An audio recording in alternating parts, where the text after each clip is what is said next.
മെക്സവൻ ആരോഗ്യ കൂട്ടായ്മയ്ക്ക് എടവണ്ണയിൽ തുടക്കം. എടവണ്ണ ഗ്രാമപഞ്ചായത്ത് പ്രസിഡന്റ് ടി അഭിലാഷ് ഉദ്ഘാടനം ചെയ്തു. Edavanna police sub inspector Rishad Ali Nechikkadan മുഖ്യാതിഥിയായി. വളരെ സന്തോഷം ഇങ്ങനൊരു പരിപാടിയിലേക്ക് ക്ഷണിച്ചതിന്. ആദ്യമേ നിങ്ങളോട് ഇതിന്റെ താങ്ക്സ് പറയുന്നു. നമുക്കറിയാം ഈ കാലഘട്ടത്തിൽ ഈ എക്സസൈസിന്റെ ഒരു ഇമ്പോർട്ടൻ്റ് എത്രയാണെന്നുള്ളത്. എൻ്റെ നാട്ടിലും മെക്സവൻ ഉണ്ട്. അപ്പോൾ എൻ്റെ പെങ്ങള് ഒരു ദിവസം ഏതാണ്ട് 50 വയസ്സായിട്ടുണ്ട്. എല്ലാ ദിവസവും എന്തെങ്കിലുമൊക്കെ അസുഖം ഉണ്ടാവും. കാൽമുട്ട് വേദന, ശ്വാസത്തിൻ്റെ പ്രശ്നം അങ്ങനെയൊക്കെ ഉണ്ടായിരുന്നു. അപ്പോൾ എന്നോട് ചോദിച്ചു ഞാനിങ്ങനെ പോയാലോന്ന് ചോദിച്ചു. അപ്പോൾ ഞാൻ ഏതാണ്ട് 3ഓളം ഫോഴ്സിന്, ഞാൻ എക്സൈസിലുണ്ടായിരുന്നു, ജയിലിലുണ്ടായിരുന്നു, ഇപ്പോൾ സബ് ഇൻസ്പെക്ടറായി. അപ്പോൾ 3ഓളം എക്സൈസ് കഴിഞ്ഞതാണ്, ട്രെയിനിങ് കഴിഞ്ഞതാണ്. ഏതാണ്ട് 3 വർഷത്തോളം ട്രെയിൻ ചെയ്തതാണ്. അപ്പോൾ എന്നോടൊരു അഭിപ്രായം ചോദിച്ചു.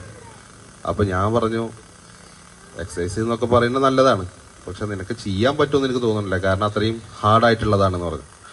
അങ്ങനെ അവർ പോയി. ആദ്യം പോയപ്പോൾ ഒരു 5 കുറച്ച് ആളുകൾ ഉണ്ടായിരുന്നു. ഇപ്പം അവിടെ 100ഓളം ആളുകളുണ്ട്. അതിൽ വലിയ സന്തോഷം. അന്ന് എൻ്റെ പെങ്ങള് അവൾക്ക് കൂട്ടിനായിട്ട് ഒരാളെ കൊണ്ടുപോയി. ആ ലേഡി 100 ദിവസം മുടങ്ങാതെ ഇതിന് പോയിട്ട് ഒരു പ്രത്യേക അവാർഡ് അവര്. ലഘുവ്യായാമങ്ങളിലൂടെ ആളുകളുടെ ആരോഗ്യം സംരക്ഷിക്കുക എന്ന ലക്ഷ്യത്തോടെയാണ് മെക്സവന് തുടക്കം കുറിച്ചിട്ടുള്ളത്.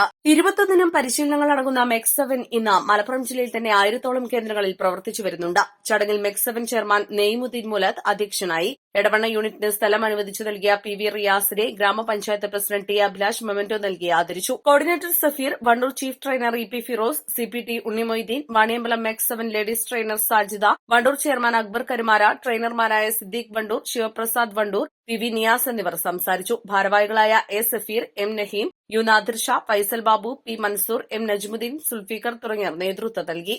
East Live, Edavanna.